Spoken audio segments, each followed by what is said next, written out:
Now, earlier this week, we told you about a giant LNG tanker called the Cheshire Qingdao that lost power and is stuck at the Australia Pacific LNG terminal dock in Gladstone. The ship, with a capacity of 174,000 cubic metres of liquid gas, has not moved in a week. It's been seriously disrupted from the export of gas from the terminal. According to our anonymous sources, local port authorities, the Qingdao's owner and the gas plant operator ConocoPhillips were all battling to contain a potentially dangerous situation.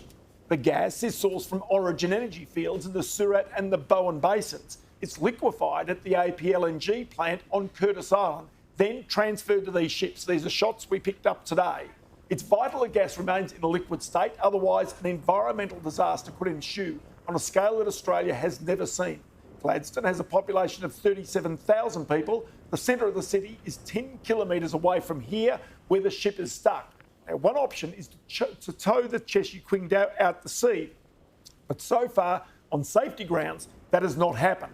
The situation is overseen by the Australian Maritime Safety Authority. Sky News understands if the ship was taken offshore, it would need a genset, a giant portable power generator, to keep the gas cold enough to remain in a liquid form and to manage boil-off, the gas created by boiling liquid inside this ship's tanks. We're told the Port of Gladstone has 4 gensets, but that only one has until recently been operational, forcing the Cheshire Qingdao to remain here at the dock. If taken offshore and bad weather ensues, it would make the situation even more dangerous. The Australia Pacific LNG plant on Curtis Island is owned by ConocoPhillips, Origin Energy and the Chinese energy company Sinopec. Well, today, ConocoPhillips told us there is a process for the safe and controlled venting or flaring of gas, whether the vessel is at the APLNG terminal or elsewhere. We are working constructively with all parties to resolve this situation as soon as possible. Vessel's value, says the ship owners, are COSCO's China Shipping LNG, Sinopec and Mitsui OSK lines. Maritime Safety Authority today told us that parts and technicians have arrived on the ship and it's been assured the storage of the gas on the vessel is being controlled safely. Discussions are underway with the regional harbour master to arrange for the movement of the vessel to a safe anchorage away from the terminal as soon as possible. It told us today, and we did hear, I've got to say, from our camera operator there, that there was noise inside the hold at that ship there, really seriously trying to get it moving. But let's bring in here the Greens Senator, Penny Allman-Payne, a resident of Gladstone who's been also following this situation. Penny, many thanks for your time. Just as you understand it right now, I've tried to break it down for people to explain the seriousness of this situation. But quite clearly, a fully loaded ship really stranded there and not able to go to sea is a fundamental problem, isn't it? Oh, absolutely, Ross, and thanks very much for having me on. Look, this is really concerning for people in the Gladstone community. It's concerning for workers. It's concerning for people who live near the export terminal, and it's also really concerning for our environment. And I think it highlights the dangers that export industries like this can pose to our communities if they're not managed properly.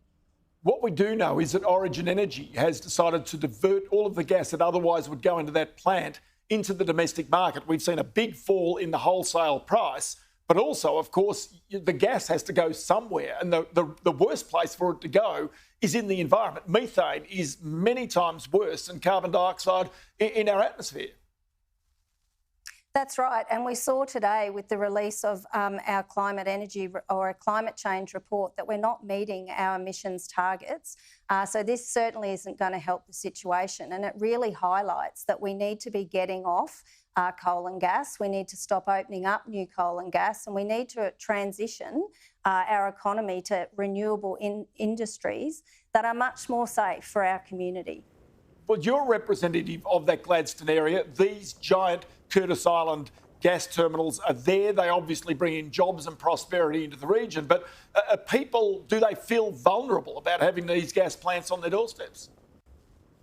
Absolutely. And I think the other thing to point out is that most of the profits from these companies go offshore. So these are big multinational corporations. They're making $1 billion in wartime profits, in particular in the last 12 months. And yet we have a community that doesn't have an ICU at our hospital. You can't even get a bone set at our hospital in Gladstone. So if touch wood, we would have any sort of incident coming out of this. We don't even have a hospital that could cope with this level of emergency. And I think that just highlights that communities like mine are not getting the returns that we should from industries like this.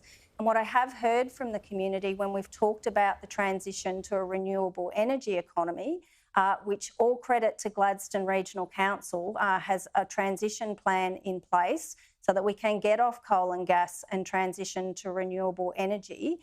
What we have heard from our community is that as we make that transition, we don't want to make the same mistakes again. We don't want to be at the whim of big multinational corporations. And we want a fair return for our community so we can have things like well-functioning hospitals that serve our community well, and other money into things like housing and education.